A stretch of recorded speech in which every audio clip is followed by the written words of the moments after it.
Salut à tous, bienvenue sur la chaîne Bourse, Stratégie d'investissement et de trading. Donc petite vidéo en milieu de semaine ce jeudi soir pour vous partager un peu l'actualité des marchés, mais également ma nouvelle prise de position. Donc on verra ça un peu plus tard et puis un suivi d'une valeur que je voulais vous partager, que je vous ai présenté samedi et puis dont on regardera l'évolution. Donc sur les marchés, un peu de reprise d'espoir, entre guillemets, hein, parce que Donald Trump a annoncé que finalement, il n'y aurait pas 145% de droits de douane de manière durable sur la Chine, mais que ça serait très sensiblement abaissé. Donc, ça a donné un peu d'espoir au marché qui se sont repris. Mais encore une fois, il faut rester prudent parce que ça reste des déclarations de Donald Trump. On l'avait expérimenté lors de son premier mandat et puis on le vit maintenant. Ces déclarations génèrent énormément de volatilité. Donc il annonce aujourd'hui que bon, avec la Chine, on va s'arranger, ça ne sera pas 145%. Et puis demain, il pourra faire une autre annonce qui fera que les marchés vont s'effondrer. Donc prudence. Mais avant de voir tout ça dans les graphiques, les recommandations d'usage, donc je ne suis pas conseiller financier. Investir en bourse comporte des risques de perte en capital, donc restez extrêmement prudent. Le portefeuille partagé n'a pas vocation à être répliqué. Ça correspond à ma typologie d'investissement et puis c'est fait purement à titre pédagogique. Et puis les actions qui sont présentées ne sont pas des conseils d'investissement.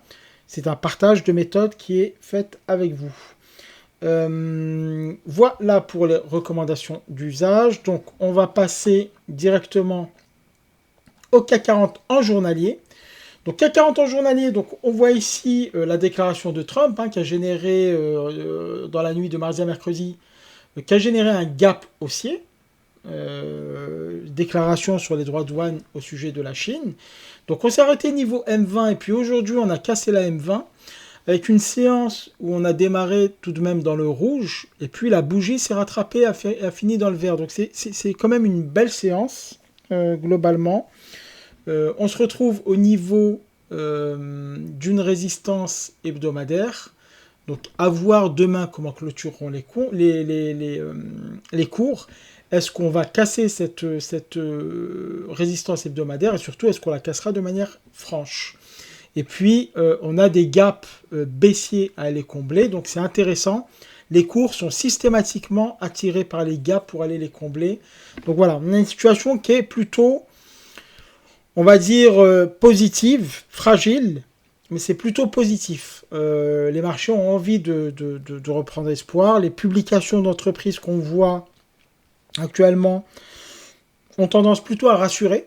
Notamment sur les valeurs du CAC 40.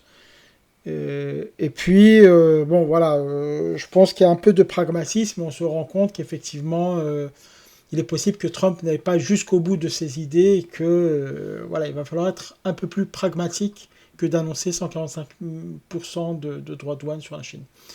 Donc, sur la bougie, donc, elle clôture au-dessus de la M20, ce qui est plutôt positif. Donc, à voir demain comment réagiront les cours.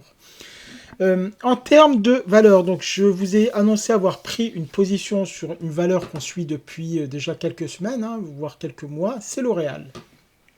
Alors L'Oréal, j'ai pris une position à 365 €. Pourquoi ? Je vous avais expliqué dans mes précédentes vidéos que pour moi, le curseur, vraiment l'élément déterminant, c'était cette M200. Et on a eu la cassure de la M200. Suite à des publications de résultats, le premier trimestre 2025 qui a été publié en fin de semaine dernière, jeudi après bourse. Et donc les marchés ont rouvert que mardi, et là, gap haussier, une très belle bougie, puis une deuxième et une troisième belle bougie. Donc moi, pour ma part, je suis rentré au niveau des 365 €. Là, on est plutôt sur une belle tendance, même si on est en dehors des bandes de Bollinger. Donc, il faut bien imaginer, soit qu'on ait une consolidation latérale, soit qu'on ait un retour ici sur cette zone des 367 € avant de repartir à la hausse. Donc, une situation plutôt positive sur L'Oréal. Et donc, j'en ai profité pour investir sur plusieurs mois dans L'Oréal en achetant 2 actions. On va le voir tout de suite dans le portefeuille. Donc j'ai acheté 2 actions L'Oréal à 365 €. Petit gain, hein, j'ai acheté hier, donc plus 4% de gain.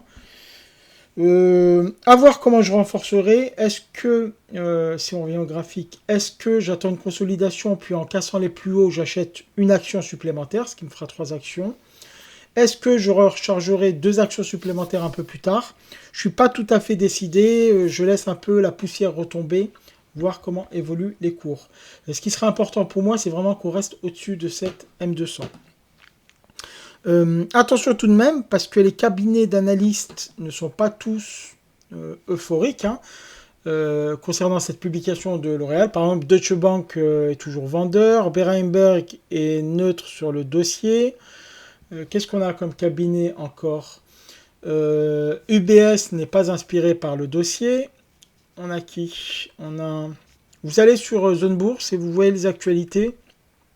Et vous aurez l'ensemble de ces informations, notamment le positionnement des cabinets d'analystes. On a JP Morgan qui est toujours vendeur, Jefferies qui n'est pas inspiré. Voilà, mais on a quand même des cabinets qui sont plutôt, des cabinets d'analyse qui sont plutôt acheteurs, notamment RBC qui persiste à l'achat, ou j'ai vu également, tac, il y avait qui? RBC, et puis ouais, RBC toujours positif, il y avait qui? Goldman Sachs qui est favorable sur le dossier. Donc voilà, le marché en tout cas, lui, se reprend sur L'Oréal. Les cabinets d'analystes vont probablement suivre un peu plus tard. Ils en attendent un peu plus pour changer d'opinion. Mais je trouve que cette cassure de M200 est plutôt une bonne opportunité, un bon signal pour rentrer sur L'Oréal. Le portefeuille, on va regarder rapidement. Donc le portefeuille Capgemini qui se comporte plutôt bien, hein, plus 15%. Je pensais que ça serait plus compliqué, mais non, ça se passe plutôt bien. Essilor Luxottica, on a ouvert une ligne à 3 actions, donc là, plus 6,78%. Capgemini aussi, hein, c'est une demi-ligne que j'ai. Esso, j'ai toujours ma ligne complète, plus 25%. Iberdrola, plus 9,18%. Donc Iberdrola, j'attends d'atteindre 15% à peu près pour vendre une moitié de position. Donc L'Oréal, on en a parlé, hein, je commence à ouvrir une ligne, à construire une position. LVMH qui a versé, qui a détaché le dividende d'aujourd'hui et qui sera payé dans les prochains jours. Donc voilà, LVMH, j'ai ouvert une ligne, une action, donc c'est assez compliqué, moins 29%, mais j'y suis à titre d'investissement sur LVMH, hein, je vous l'avais expliqué, et puis j'attends de recharger. Mais pour l'instant, c'est une ligne assez catastrophique pour moi. Et puis Schneider Electric, 3 actions à 15%, ce qui est plutôt positif. Et là aussi, c'est l'ouverture d'une ligne, donc je la consoliderai un peu plus tard. Pour rappel, le capital de départ, 10 000 euros. J'ai ajouté 200 euros par mois, donc l'investissement depuis le mois de janvier. Donc l'investissement est de 10 600 euros. Et la valeur du portefeuille est à 11 950 euros, soit plus 1350 euros, ce qui est une belle performance pour le premier trimestre 2025. Il me reste 5 958,37 euros de capital, donc on est plutôt pas mal. J'ai de quoi renforcer mes lignes d'investissement et continuer à trader. Pour l'instant, je ne me précipite pas, hein, j'attends vraiment de voir comment évoluera la situation. L'autre valeur dont je voulais vous parler, c'est Sligro Food. Je vous en ai parlé le week-end dernier. Ce que je vous avais expliqué le week-end dernier, donc, c'est que sur la séance de jeudi, j'avais bien aimé cette bougie englobante haussière. Je vous avais dit que j'espérais une légère consolidation pour la chaîne avant de rentrer et de partir plus haut.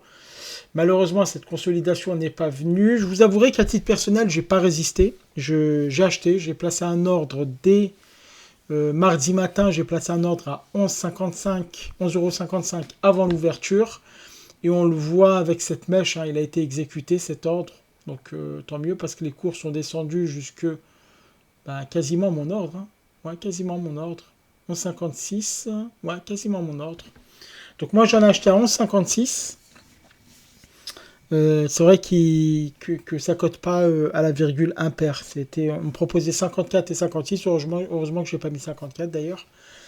Donc voilà, à titre personnel, je suis dans la valeur, mais pour la chaîne, j'y suis pas. Donc j'espère toujours une consolidation pour pouvoir rentrer sur la valeur pour la chaîne.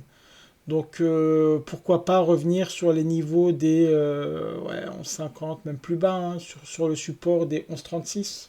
Voilà, 11,36, 11,40, ça serait bien. Voilà, si on arrive sur les 11,40 pour la chaîne, je prends une position. Sinon, j'attends la cassure en hebdomadaire des 12,70 pour prendre une position. Je pense qu'il y a un potentiel tout de même de reprise sur Sligro Food. Donc voilà, c'est tout pour ce soir. Petite vidéo, j'espère pas trop longue, pour vous partager un peu l'ambiance de marché, cette reprise un petit peu